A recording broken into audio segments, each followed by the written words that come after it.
Donkey Kong Country Tropical Freeze is an amazing game. Donkey Kong has never been associated with anything bad, right? Wait, what the f*** is this?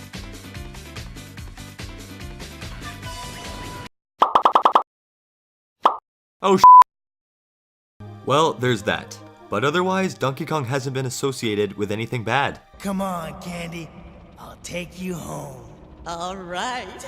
You're still my little love monkey. Well? Well, TV shows shouldn't count anyways. Other than that, I don't think Donkey Kong has been associated with anything bad.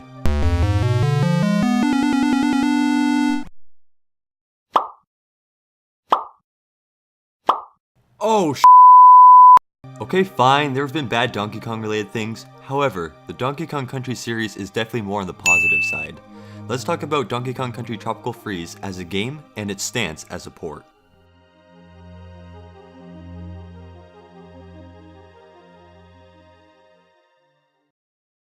Donkey Kong Country Tropical Freeze originally released on February 21st, 2014 for the Nintendo Wii U. The game was developed by Retro Studios, a company based in Austin, Texas. Yeehaw! Retro Studios are also responsible for the critically acclaimed Metroid Prime series, the recent Donkey Kong Country games of course, and believe it or not, Mario Kart 7. They weren't originally working on Metroid Prime 4, but let's take a look on how that's coming. So they're restarting from the beginning, huh? Well, at least Retro Studios is back. Don't fret everybody, Retro Studios will probably knock this game out of the park. But, back to Tropical Freeze. Though Donkey Kong Country Tropical Freeze was met with critical acclaim, even to the point where some called it the best non-Mario 3D platformer, the game sold very poorly, where in the first month of the game's release in Japan, the game only managed to sell about 70,000 copies, and to this day, Tropical Freeze has only sold about 1.72 million. However, in Japan, its port managed to sell around 88,421 copies in the first 5 days, and has sold over 2.08 million copies. The Wii U version has been out for 5 years, and the Switch version has been out for 9 to 10 months. The Wii U version originally sold for $49.99, where nowadays the game is $19.99 as it's now part of the Nintendo Selects. Here's why I find this a little skeptical. The port costs $59.99, and for the contents it offers, I'm not sure it's worth it. Now, let's dive into the game.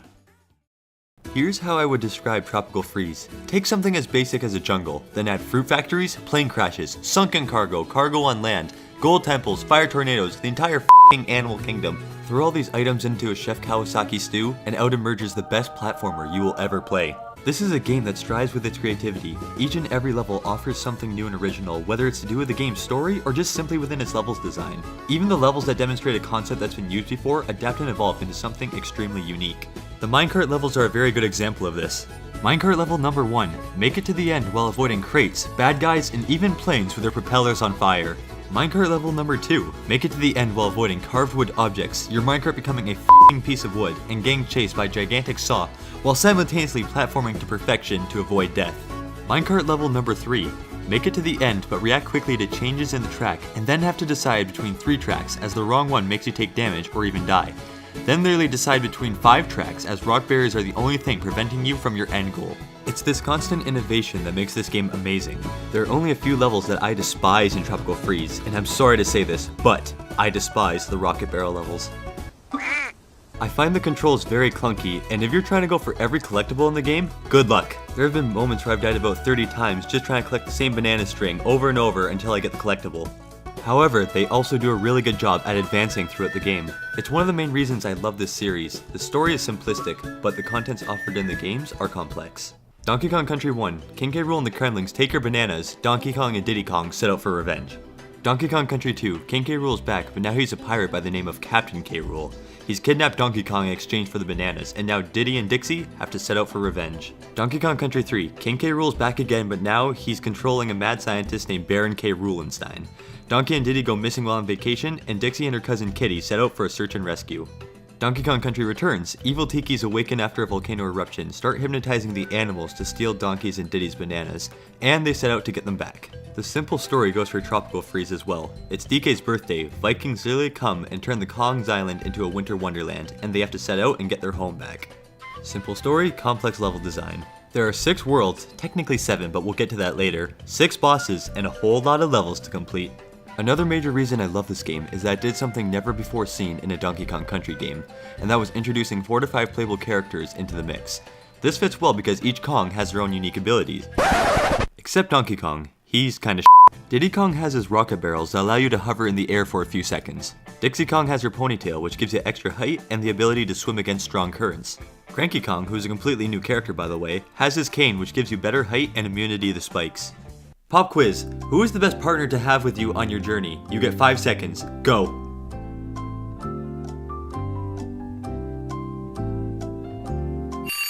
If you guessed Dixie, then you are correct. If I'm being honest, I used Dixie throughout most of my playthrough of this game. I definitely gave Diddy and Cranky more than a fair chance, but she can basically do what they do, but better. Even when it came to the collectibles, she could literally obtain most of them. Oh, and speaking of collectibles, if you play Tropical Freeze, you have to go for the collectibles. There are obviously the Kong letters, which have been a staple to this series, but returning from, well, returns are the puzzle pieces. See this bird that I have in a lot of my clips? You can buy them from the shop, along with a whole bunch of other items, like red balloons for lives, barrels that contain your partners, and even capsules that are collectibles on their own. But back to the bird. His purpose is to make a noise every time you're near a puzzle piece. The collectibles allow you to access hidden levels, and even show you early designs and concept art created by the developers of this game. I think this is an amazing touch. I will admit though, those rooms where you had to collect 100 bananas just to get a puzzle piece were fun at first, but then they just got annoying. Other than that, this game rewards you for exploration, and I can't help but feel a sense of accomplishment every time I collect it all. Plus, getting all the collectibles allows you to play World 7, the bonus world. This is where the difficulty of the game spikes. You see the numbers that just appeared on the screen? These are the amount of times I actually died in these levels. But Professor Ultimate, we've noticed the 3 hearts at the top of your game. That means you played on easy mode. Haha.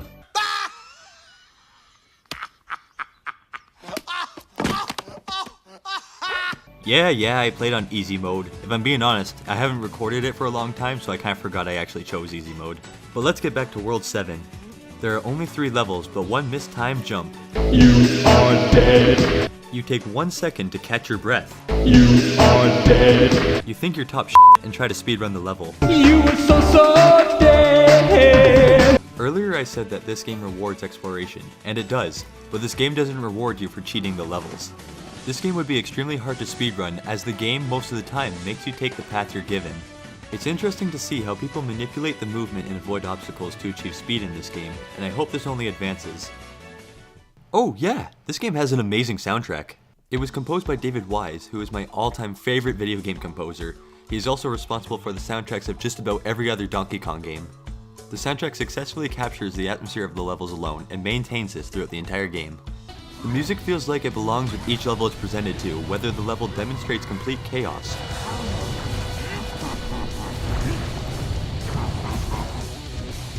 or whether it describes a calmer undertone.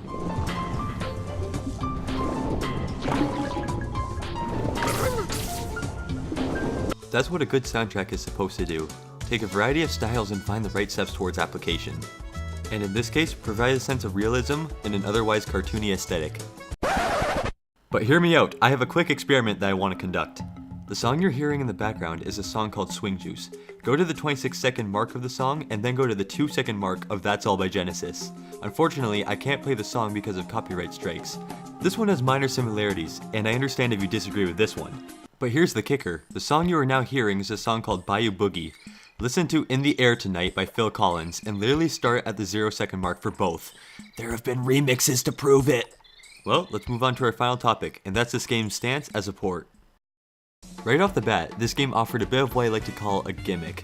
It gave you the option of reversing the cover for the game. This is cool for the first few seconds, but afterwards it seemed just kinda lousy. If you don't reverse the case, then the cover is the exact same as the Wii U version, other than showcasing the one new thing this port has to offer. Now, there are a few other minor things that this port did improve upon from the Wii U. The Switch version loading times are about 3 times faster than the Wii U's, which is great because the Wii U had atrocious loading times. There is also a change in graphics where the Wii U runs at 720p at 60 frames per second, while the Switch version runs at 180p at 60 frames per second. And I know this is going to anger a lot of people, but I don't see much of a difference. But the biggest change, and the only big change, is the inclusion of Funky Kong. If you're curious, his bird is the one who takes over the shop. Banana Slamma, why does that sound familiar? You were saying bananas! Funky Kong is an interesting inclusion to say the least. Is he broken? Well, yeah. Can he infinitely roll, taking out enemies and gain great distance? Can he land on spikes without taking damage? Can he breathe underwater without losing oxygen for some reason? Can he double jump? You get the point. I think Funky's inclusion was to make the game easier for many. He is pretty fun to play though. It's interesting because he's the first Kong in the series who is actually unable to have a partner tag along with him unless you're in co-op. However, even with his inclusion, there were no new levels created, music that is the exact same, which is great, but it would be nice to have some new tracks. Looky here, look what I've got! Don't think I won't let little Diddy drop! Hold it now, hold it now, hold it right there! As long as it's not this. And something that drives me crazy is that Funky, the main selling point of this game by the way, isn't put into the game's intro or outro, but they feel the need to give him his own credit section and apparently show up at the end for 5 seconds. I actually don't have much more to say, which is kind of unfortunate due to the port not offering anything other than what's been presented. If Nintendo decides to port more of their hidden gems, then I hope they break out of this copy and paste routine, and actually make the game worth buying again. Tropical Freeze is the best platformer I've ever played, and probably one of the best games I've ever played. I'd absolutely go back and do a second playthrough in hard mode. If you play Tropical Freeze on Wii U, then I wouldn't recommend buying it again, but if you've never played it, then I recommend picking it up for the Switch, as it does have a little bit more to offer. Thanks for watching, and if you could please like and subscribe, that would be great. Maybe I'll cover more ports in the future.